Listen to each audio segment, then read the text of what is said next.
ఈ యొక్క చైత్ర అమావాస్య రోజున కాలభైరవ స్వామి వారికి మీరు ప్రత్యేకంగా తెలుపు రంగు పువ్వులను తీసుకొని వచ్చి స్వామివారికి సమర్పణ చేయండి.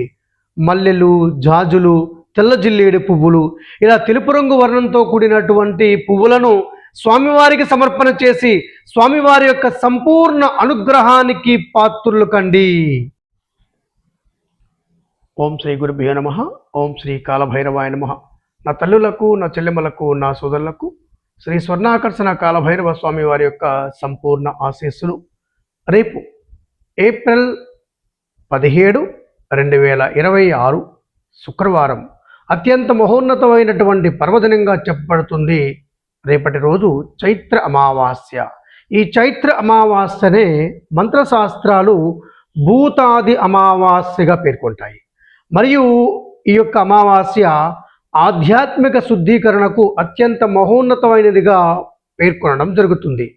ఈ యొక్క అమావాస్య రోజున మీకు సంతానం ఉన్నట్లయితే మీ సంతానము అభివృద్ధి దిశగా పయనించాలని మీరు కోరుకున్నట్లయితే, అలాగే వారి జీవితంలో ఏవైనా దోషములు, అవి గ్రహ దోషములు కానీ, సర్పదోషములు కానీ, నరదిష్టి దోషములు కానీ, అలాగే దృష్టి దోషములు కానీ, బాలారిష్ట దోషములు కానీ, చిన్నపిల్లలైతే ప్రయోగ తత్సంబంధమైన దోషములు కానీ సంపూర్ణంగా నివారించుకోవాలని మీరు భావన చేస్తే, వారి పెద్దవారైనా చిన్నవాళ్ళైనా, ఆడవారైనా మగవారైనా, ఈ యొక్క అమావాస్య రోజున ఈ యొక్క ప్రత్యేకమైన పరిహారాన్ని మీరు ఖచ్చితంగా పాటించడానికి ప్రయత్నం చేయండి.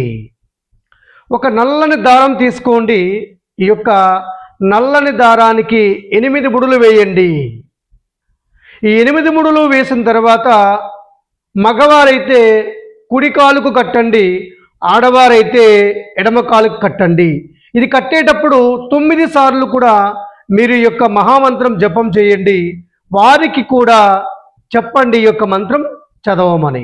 ఈ యొక్క మంత్రము ఓం హ్రీం వం వటుకాయ ఆపదుద్ధారణాయ కురు వటుకాయ వం హ్రీం ఓం మమ రక్ష రక్ష వారితో చెప్పించండి.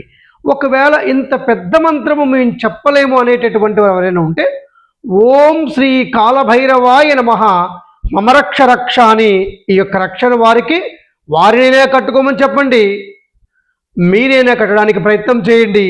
ఉదయం కానీ సాయంత్రం కానీ ఈ యొక్క రక్షను కట్టడానికి ప్రయత్నం చేయండి.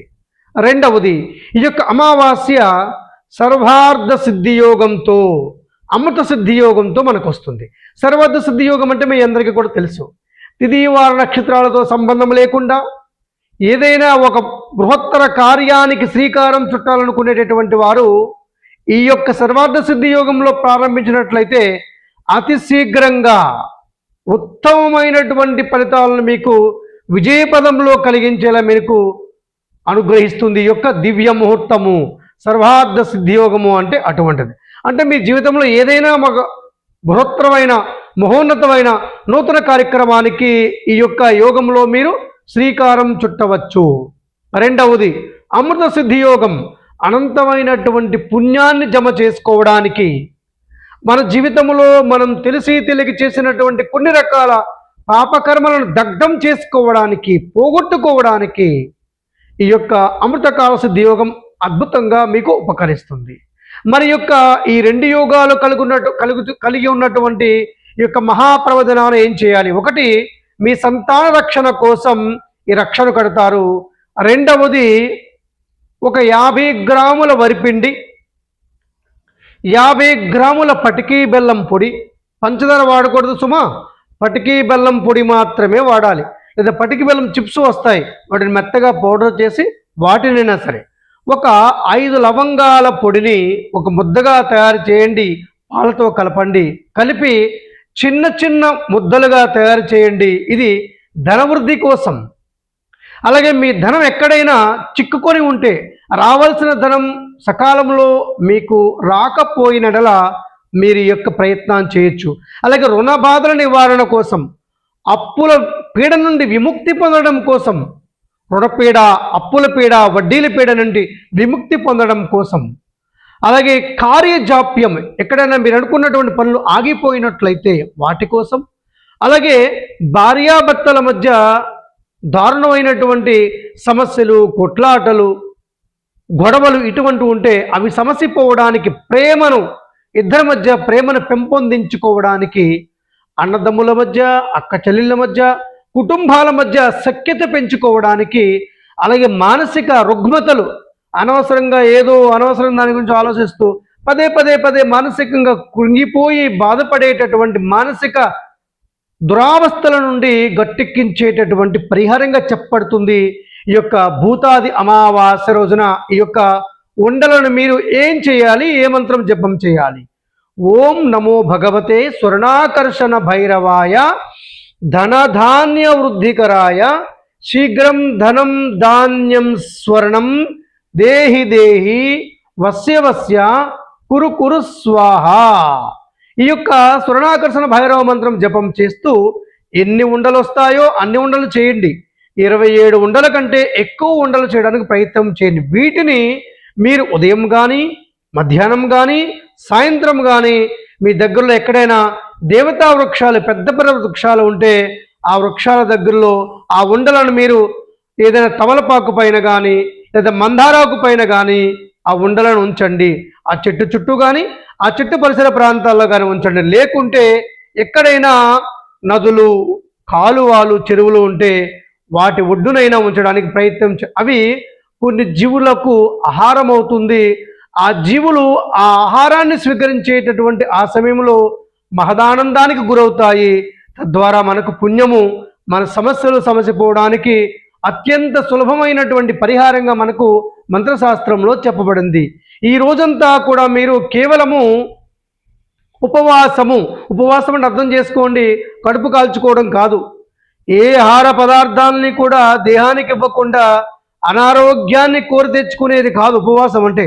ఉపవాసం అంటే ఆ రోజు ఉదయం నుండి రాత్రి నిద్రపోయే వరకు ఉపవాసము, దగ్గరగా ఉండడము, భగవంతుడి యొక్క నామానికి దగ్గరగా ఉండడము, భగవత్ నామస్మరణ చేయడము అనేది తప్పనిసరి. దీనినే ఉపవాసము అంటారు.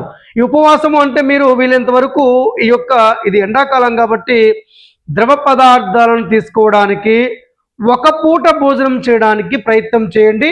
ఈ యొక్క అమావాస్య రోజున మాత్రం ఎట్టి పరిస్థితుల్లోనూ కూడా కోపతాపాలను ప్రదర్శించకండి. వీలైనంతవరకు మౌనంగా మీ పని మీరు చేసుకోండి. మీకు కోపం వస్తున్నా సరే ఆ కోపాన్ని బయటకు ప్రదర్శించకుండా ఓర్పుగా ఉండడానికి ప్రయత్నం చేయండి. ఈ యొక్క అమావాస్య రోజున మీరు ఈ యొక్క ఉండలను ఈ యొక్క పరిసర ప్రాంతాల్లో ఉంచి అనంతమైన పుణ్యాన్ని, మీ సమస్యలకు సంపూర్ణమైన పరిహారాన్ని కూడా పొందడం జరుగుతుంది ఈ యొక్క ప్రక్రియను ఆచరించడం ద్వారా. అలాగే ఈ రోజున మీ గృహంలో నారీకేల దీపారాధన చేయండి. ఒక ఇత్తడి పళ్ళెంలో కానీ, రాగి పళ్ళెంలో కానీ మధ్యలో ఒక మట్టి ప్రమిద ఉంచి, ఆ మట్టి ప్రమిద కింద కొంతమంది తల్లులు అష్టదళ పద్మం ముగ్గు వేస్తున్నారు, వేయండి పర్వాలేదు.